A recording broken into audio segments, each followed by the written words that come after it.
atrabiliario y arbitrario que representan sus políticos. Hoy, Donald Trump. También es una gran literatura.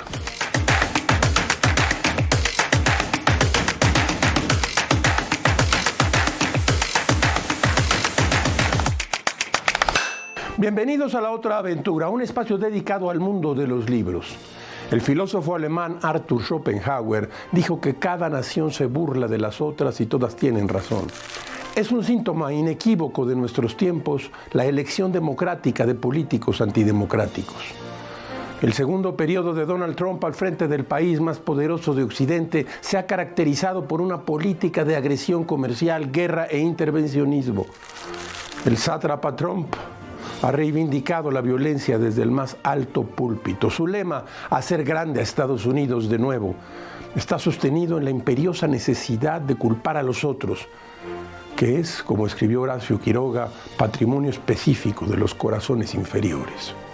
El populismo nacionalista del que hace gala el señor Trump nos invita a poner sobre la mesa otra frase de Schopenhauer: todo imbécil execrable que no tiene en el mundo nada de que pueda enorgullecerse se refugia en este último recurso de vanagloriarse de la nación a la que pertenece por casualidad. Hoy, para hacer frente a las calamidades de su gobierno, dedicaremos este programa a una parte, aún así sea mínima, de la literatura estadounidense, una tradición de más de 200 años de crítica política, de invención y de libertad. El Parnaso americano de las letras cuenta, ¿qué le voy a decir?, con nombres como Poe, Whitman, Melville, Emerson, Hawthorne, Dickinson, James Twain, Hemingway, Fitzgerald, Salinger, Capote, Cheever, Carver, Roth. ¿Quiere más? Hoy hablaremos de algunos de ellos. Usted ya lo sabe. No hay mejor remedio contra el racismo y las ínfulas de superioridad que un buen libro. ¿Tiene usted un allegado que simpatiza con Trump? Recomiéndele algún libro de estos autores. Fue el poeta español Francisco de Quevedo quien escribió que ruina arquitecto es la soberbia. Los cimientos ponen lo alto y las tejas en los cimientos. Y como todas las semanas les recuerdo que fue Adolfo Bioy Casares, quien escribió que leer era la otra aventura y que la primera era probablemente la vida misma. Estamos pues en la otra aventura.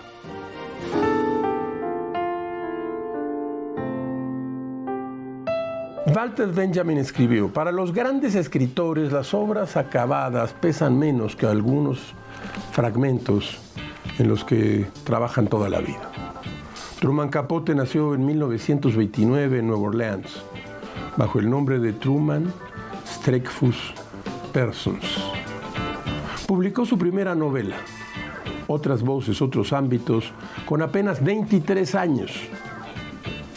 A partir de esta novela, su ascenso fue meteórico. Publicó cuentos, personajes y perfiles en The New Yorker, en Harper's y Esquire, cada uno de sus textos con mejor recibimiento que el anterior. En 1951 escribió la novela El arpa de hierba y en 1958 Desayuno en Tiffany's, la novela que terminó de confirmarlo como un autor extraordinario. Poco después escribiría el libro que le ganó la fama internacional. En 1966 publicó A Sangre Fría, un relato sobre el asesinato de la familia Clutter en la Kansas rural. El éxito fue instantáneo, vendió 300,000 ejemplares y estuvo 36 semanas en la lista de los bestsellers del New York Times. La fama lo acercó a los círculos de la alta sociedad estadounidense. Empezó a codearse con grandes estrellas de cine, con esposas de multimillonarios, actrices y cantantes a quienes solía llamar mis cisnes. En la cumbre del éxito, firmó el contrato para la publicación de la que sería su última novela, Plegarias atendidas. Publicó el primer capítulo de la obra en la revista Esquire bajo el título de La Côte Basque. El protagonista de la novela es un dandy que convive con los ricos y los famosos. A lo largo del libro aparecen, entre otros personajes de la vida real, sus amigas la artista Gloria Vanderbilt y la actriz Carol Matthau. Capote las describe como personas profundamente insatisfechas y con mal aliento heredado de su afición por el champán. Gente aburrida de la vida que fantasea con el suicidio. Describió a las personas que lo rodearon como gente que pasaba los días ebrias y las noches empastilladas para escapar de sus vidas huecas. Los cisnes no recibieron con alegría el capítulo y se alejaron de él. La próxima vez que vea a Truman Capote le escupiré en la cara, dijo Gloria Vanderbilt. Yo traigo aquí una edición de A Sangre Fría, hay varias. Esta fue publicada en su momento por Anagrama. En el ostracismo social, Capote se entregó al alcohol, la cocaína y los opiáceos. Hablaba con su editor Joseph M. Fox sobre los capítulos de su novela, pero cuando se los pedía, dejaba de contestar el teléfono. Decía que el libro estaba casi listo.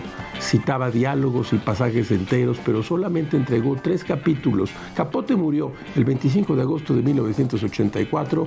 Según el informe forense, la causa de su muerte fue enfermedad hepática complicada por flebitis e intoxicación por múltiples drogas. Hay otros libros de Capote. De Plegarias Atendidas hay distintas ediciones. Yo leí la que publicó Anagrama en su momento y ahora está en De Bolsillo. Esta se consigue fácilmente en cualquier librería. Y también uno de los libros que yo prefiero de Truman Capote, Música para Camaleones. Este libro es extraordinario, yo lo leí en Anagrama. Búsquelo y de veras no se va a arrepentir de haber leído este libro extraordinario. Tras su muerte, sus editores y biógrafos buscaron los capítulos faltantes de Plegarias Atendidas. No encontraron nada. Joseph M. Fox, su editor, dijo: solo hay alguien que conoce la verdad y ese alguien está muerto. Tiempo después, en 1987, se publicaron los 3 capítulos que entregó Capote.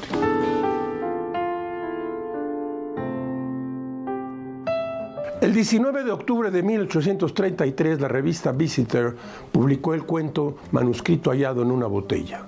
Su autor, un joven de 24 años, era nada menos que Edgar Allan Poe, y podría ubicarse ahí el inicio de la edad dorada de la literatura estadounidense. Martín Riquer y José María Valverde, autores de la Historia de la Literatura Universal de Barça Planeta, apuntan que desde la década de 1830 a 1890 es cuando florecen en Estados Unidos los escritores que valdrán como clásicos nacionales para el siglo XX. De Edgar Allan Poe a Mark Twain. Poe alcanzó un lugar en el círculo intelectual estadounidense y un nicho en la historia de la literatura universal. Desde 1845, cuando publicó su poema El Cuervo, usted seguramente ha oído hablar de él, en donde la voz de un estudiante atormentado por la pena se intercala con un estribillo críptico pronunciado por un pájaro negro en el pretil de la ventana de su estudio. Nevermore, nevermore, nunca más. Pero la fama actual del poeta maldito por excelencia descansa en sus cuentos.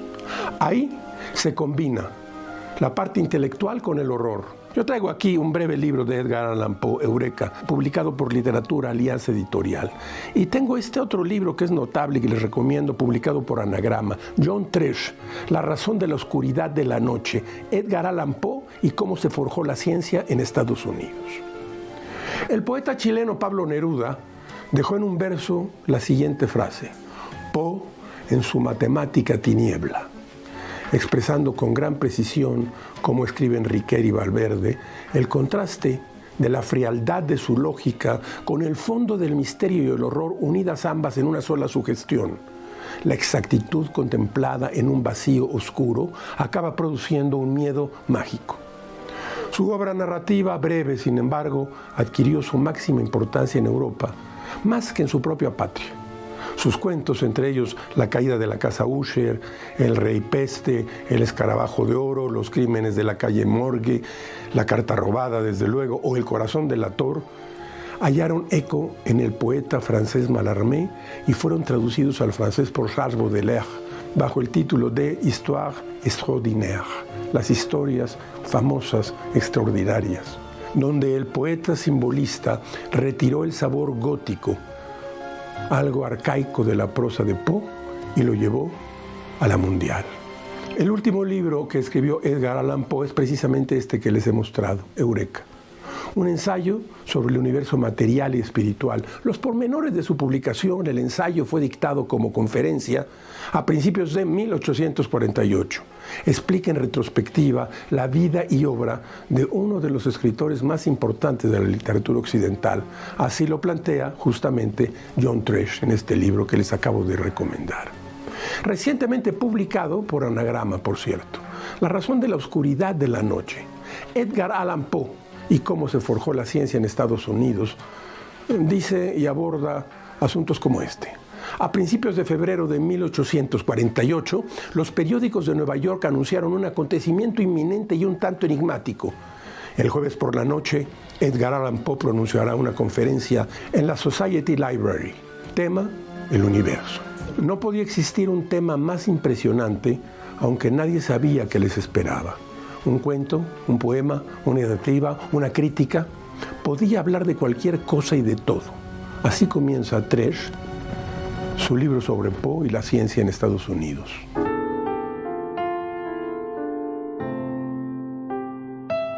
Usted lo sabe, Moby Dick es una de las obras más influyentes de la literatura universal. Herman Melville la publicó por primera vez en el año de 1851. Esta novela, monumental, está compuesta por 135 capítulos y un epígrafe. En ella, Ismael, un joven estadounidense con experiencia en la marina mercante, decide unirse a la tripulación de un ballenero en Nantucket. Allí conoce al capitán Ahab, un viejo lobo de mar obsesionado con cazar a la ballena que le provocó la amputación de una pierna. La locura y el poder son una combinación peligrosa, así buscó demostrarlo Herman Melville. Hemos traído esta sección, el gran inicio de Moby Dick. Escuche usted. Llamadme Ismael. Hace algunos años, no importa cuántos exactamente, con poco o ningún dinero en mi billetera y nada de particular que me interesara en tierra, pensé darme al mar y ver la parte líquida del mundo. Es mi manera de disipar la melancolía y regular la circulación. Cada vez que la boca se me tuerce en una mueca amarga, cada vez que en mi alma se posa un noviembre húmedo y lluvioso, cada vez que me sorprendo deteniéndome, a pesar de mí mismo, frente a las empresas de pompas fúnebres o sumándome al cortejo de un entierro cualquiera y, sobre todo, cada vez que me siento a tal punto dominado por la hipocondría que debo acudir a un robusto principio moral para no salir deliberadamente a la calle y derribar metódicamente los sombreros de la gente. Entonces comprendo que ha llegado la hora de darme al mar lo antes posible. Esos viajes son, para mí, el sucedáneo de la pistola y la bala. En un arrogante gesto filosófico, Catón se arroja sobre su espada. Yo, tranquilamente, tomo un barco. No hay nada de asombroso en esto. Pocos lo saben, pero casi todos los hombres, sea cual fuere su condición, alimentan en un momento dado esos sentimientos que me inspira el océano. Aquí está, pues, la ciudad insular de los Mánotos, rodeada de muelles como las islas indígenas por los arrecifes de coral. El comercio la ciñe con su oleaje. A derecha e izquierda, las calles llevan hacia el mar. En la punta extrema de la ciudad está el fuerte. Augusta mole refrescada por brisas y bañada por aguas que, pocas horas antes, eran invisibles desde tierra. Miren ustedes la multitud que contempla las olas.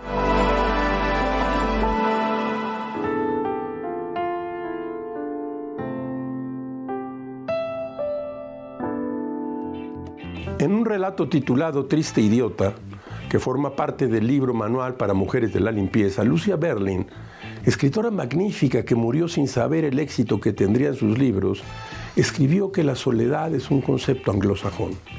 Lo explica así. Escuche usted a Berlin. En Ciudad de México, si eres el único pasajero en un autobús y alguien sube, no solo se sentará a tu lado, sino que se recostará en ti. Cuando mis hijos vivían en casa conmigo, en Estados Unidos, si entraban a mi habitación, normalmente había un motivo concreto. ¿Has visto mis calcetines? ¿Qué hay para cenar? Incluso ahora, cuando suena la campana de la verja, será, mamá, vamos al partido de los Atléticos. O, ¿puedes cuidar a los niños esta noche? En México, en cambio, las hijas de mi hermana subirán 3 pisos de las escaleras y cruzarán 3 puertas solo porque estoy ahí para recostarse a mi lado o decir, ¿qué onda? La literatura de Berlín fue rescatada del olvido hace algunos años. En el prólogo a Manual para Mujeres de la Limpieza, Lydia Davis nos dice que Berlín tuvo una vida intensa y agitada de la que extrajo un material pintoresco, por llamarlo así, dramático y variado para sus relatos. Esa vida tuvo sus primeros días en Alaska, en asentamientos mineros en el oeste estadounidense y después en los áridos territorios de El Paso, Texas. En su vida adulta siguió siendo agitada y cambiante, teniendo que mudarse constantemente entre California, Nuevo México, Nueva York, Ciudad de México, Arizona y Colorado. De sus observaciones de la geografía norteamericana quedó registro en el compilado de textos autobiográficos que lleva por título Bienvenida a casa. Allí Berlín cuenta que, viviendo en Alaska, donde los días se acortan y se alargan dramáticamente de acuerdo con las estaciones del año, su primera palabra fue luz. En un texto titulado Lo importante es la historia, Lydia Davis nos dice que la literatura de Berlín está nutrida por experiencias que la mayoría no podríamos tener en sus muchas vidas, y en sus relatos realmente suceden cosas. A alguien le arrancan de una sola vez todos los dientes de la boca. Una niña acaba expulsada del colegio por golpear a una monja. Un viejo muere en una cabaña en lo alto de una montaña. Momentos complejos en vidas ordinarias que nutren una literatura. También tengo aquí otro libro de Lucia Berlin, Una nueva vida. Quiero huir de casa. Es realmente una escritora muy recomendable, está publicada por Alfaguara. Pues esta escritora, digo yo, de vidas ordinarias, nutre una literatura que recuerda las historias de otro gran escritor de la vida estadounidense, William Carlos Williams. Dice Davis que ambos, Williams y Berlin, escribían sin rodeos, con franqueza, con desapego clínico, pero también con compasión, con detalles muy específicos y economía del lenguaje. Yo traigo aquí, publicado por Lumen, la poesía reunida de William Carlos Williams.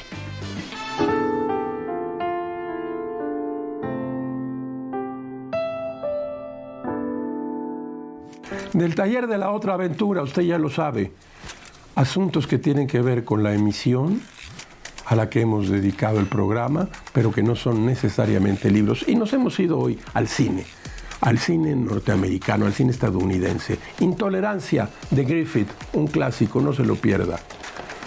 Otra película que a mí me gustó, Gángster Americano, con Russell Crowe y Denzel Washington. Este clásico que usted habrá visto, New York, New York, Robert De Niro y Liza Minnelli.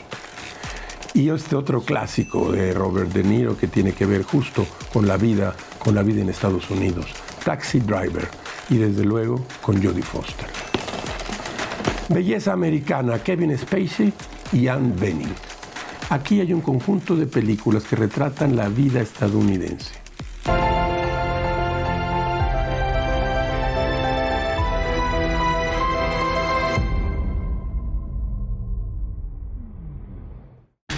De clase.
De la mesa de novedades, mire usted, Periférica nos ha enviado este libro de cuentos, Lo que falta, de Munir Ajemi. Igual que a un osado trapecista, dicen los editores de Periférica, a Munir Ajemi también le gusta el más difícil todavía y ampliar cada vez más los límites de su literatura, algo que para sus lectores representa un reto siempre gozoso y estimulante. Esta colección de cuentos arranca con un texto en el que una joven trata de salir adelante en un mundo donde se ha acabado la gente. Periférica, lo que falta. De Planeta, finalista del premio. Un premio realmente de mucho dinero y un premio muy influyente en las letras. Ángela Banzas, Cuando el viento hable. Sofía nace en el otoño de 1939 tras una tragedia familiar y crece rodeada de secretos en la Galicia rural de la posguerra. Sus abuelos paternos la crían bajo una estricta vigilancia, mientras su padre, un bibliotecario que vive oculto en las sombras, le alimenta la imaginación con historias fantásticas. Finalista del Premio Planeta, Ángela Banzas, Cuando el viento hable. Y este libro que a mí me parece de lo más interesante de la temporada. Me he vuelto un lector, realmente un seguidor de Georgi Gospodinov, un escritor búlgaro de unos 58, 60 años, que escribió Física de la melancolía y ahora aparece en este editorial, en Impedimenta, justo, El jardinero y la muerte, que empieza de un modo fantástico. Mi padre fue jardinero, hoy es un jardín.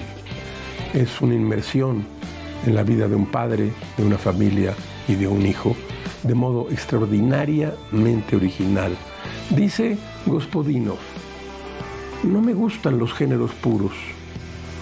Considero que la novela aria no existe. El jardinero y la muerte, y me gustaría compartir con ustedes un fragmento de este libro. Escuche usted. Mi padre era jardinero, ahora es jardín.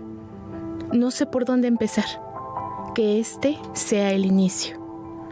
Estamos hablando de un final, por supuesto, pero ¿dónde empieza el final? Creo que me he hecho pis encima, dijo mi padre en el umbral. Estaba en el marco de la puerta de entrada, dolorosamente consumido, algo encorvado, con esa inclinación característica de las personas altas. Lo trajeron a Sofía tarde por la noche, a finales de noviembre. Había viajado 300 kilómetros en el asiento de atrás, tumbado para mitigar el dolor. Yo había conseguido que le dieran hora para hacerse unas pruebas al día siguiente. Me he hecho pis encima, repitió, culpable como un niño pequeño, a modo de disculpa y con esa típica autoironía suya. Para hacer el ridículo no hay edad. No pasa nada, dije. Y nos pusimos a cambiarle la ropa en el pasillo, cerrando la puerta hacia el salón. Tengo miedo, me dijo mi hija en voz baja al oído en cierto momento. Ahora me doy cuenta de que ella fue la primera en sentirlo. Yo aún no lo sabía. No quería saberlo. Quiero avisar desde ya que al final de este libro el protagonista muere. Ni siquiera al final, más bien por la mitad. Pero luego vuelve a estar vivo, en todas las historias de antes de irse y en las de después. Porque como decía Agustín, en el pasado el tiempo no fluye en una sola dirección. El jardinero y la muerte, publicado en Impedimenta. De la mesa de novedades.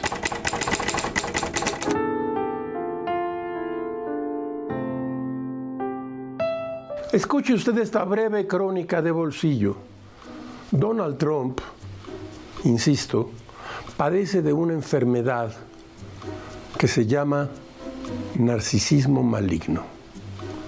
Por eso cambia de opinión, por eso ofende, agravia cada día. Ahora, hace unos cuantos días, dijo, abran ya ese estrecho por donde pasan los barcos con petróleo o conocerán el infierno. Esta idea de Donald Trump ha sido ya, en muchos sentidos, repelida por un grupo muy amplio de ciudadanos estadounidenses. No kings, no queremos reyes. Una breve crónica de bolsillo.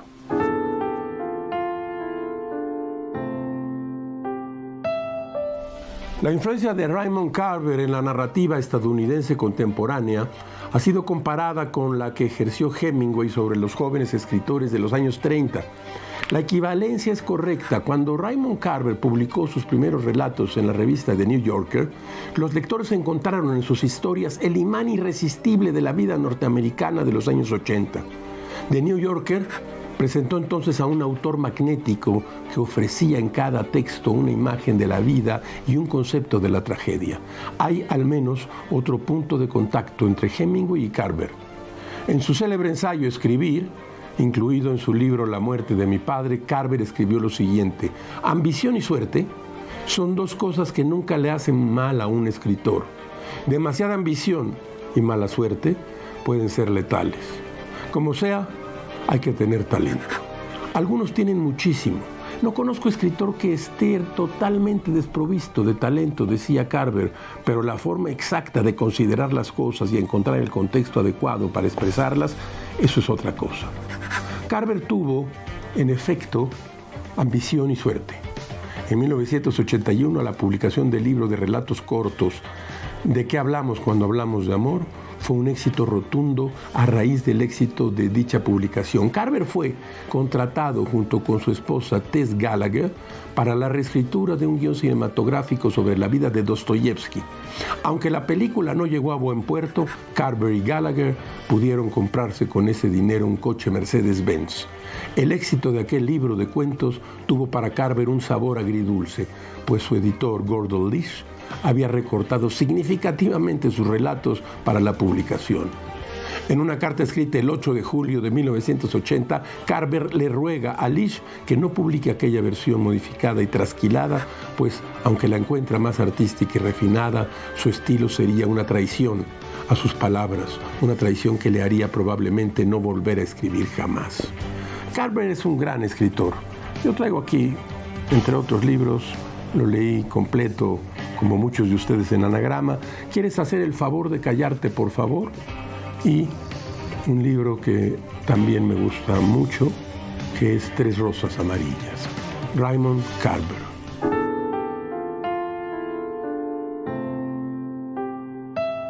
Y como todas las semanas, usted encontrará aquí un espacio para la felicidad de las frases célebres. Escuche usted esta: todo lo que vemos o parecemos es solamente un sueño dentro de un sueño. Edgar Allan Poe. Nosotros nos vamos, pero usted se queda aquí con la mejor información del día en ADN Noticias. Yo soy Rafael Pérez Gay y los espero aquí la próxima semana. Abres una puerta y aparece un mundo. Eso es un libro.